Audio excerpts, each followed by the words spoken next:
और हमारे news editor अभिषेक शुक्ल ने बात की वित्त मंत्री ओपी चौधरी से। एक्सक्लूसिव सुनाते हैं।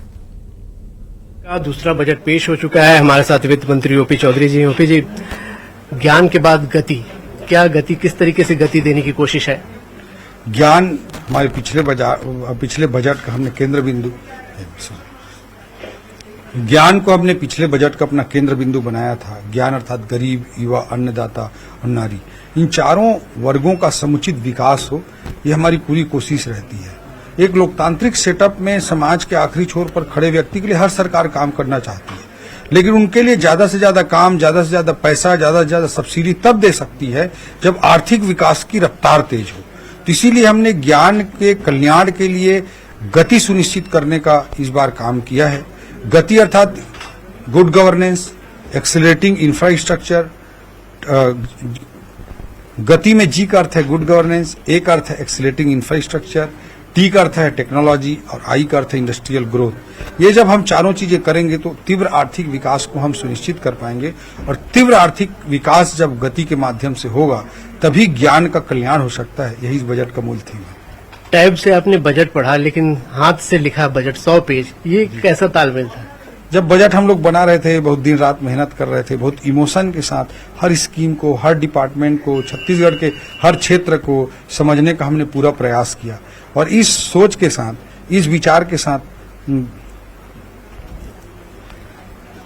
मिनट डिस्टर्ब हो जाता, फिर मेरा डिस्कनेक्ट हो जाता है। एक मिनट। 100 पेज लिखने के बाद स्वाभाविक है आप थोड़ा रिलैक्स फील करें। जब बजट हम लोग एक तन्मयता के साथ, एक पूरी समर्पण के साथ बना रहे थे, तो एक इमोशन हमारा उससे जुड़ा हुआ था। बस उस इमोशन को मैं अपने हाथ से लिखे हुए बजट 100 पेज की इस बजट के माध्यम से प्रस्तुत करना चाहता था। एक लिखित रूप से मैं उससे कनेक्ट होना चाह रहा था, इसलिए 3 रात में जागा और अपने हाथ से बजट 100 पेज का लिखा। सरगुजा और बस्तर दोनों को आपने खास तौर पे जगह दी है अपने बजट में, और सरगुजा आपने कहा उपेक्षित था और भरपूर इस बार देने की कोशिश की। हाँ, निश्चित रूप से सरगुजा और बजट को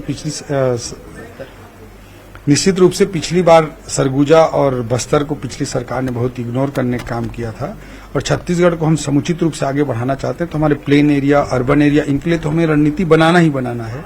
हम धान खरीदी करते हैं, हम अर्बन डेवलपमेंट करते हैं, हम रायपुर में नया कैपिटल सिटी बनाते हैं, स्टेट कैपिटल रीजन की स्थापना करते हैं। ये सब कामों से कहीं न कहीं बस्तर और सरगुजा के सुदूर क्षेत्र पीछे रह जाते हैं। इसलिए हमने तय किया है कि पूरे छत्तीसगढ़ का एक समुचित विकास हो।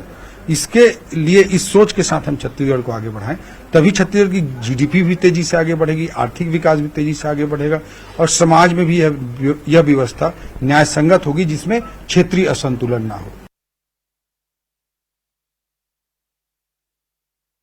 सीएम भूपेश बघेल ने इस बजट को लेकर क्या प्रतिक्रिया दी है, सुनवाते हैं आपको।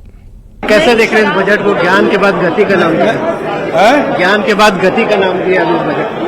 गति ज्ञान के हिसाब से क्या हुआ कोई नहीं जानता, तो गति खास से भी यही होना है। कैसे देख रहे हैं सर इस बजट को ओवरऑल? क्या लग रहा है? इंफ्रास्ट्रक्चर की बात बहुत सारी, एक साल में कोई निर्माण कार्य हुआ तो बता दें, कोई पुराने काम भी पूरे हुए तो ये बता दें, कुछ भी नहीं।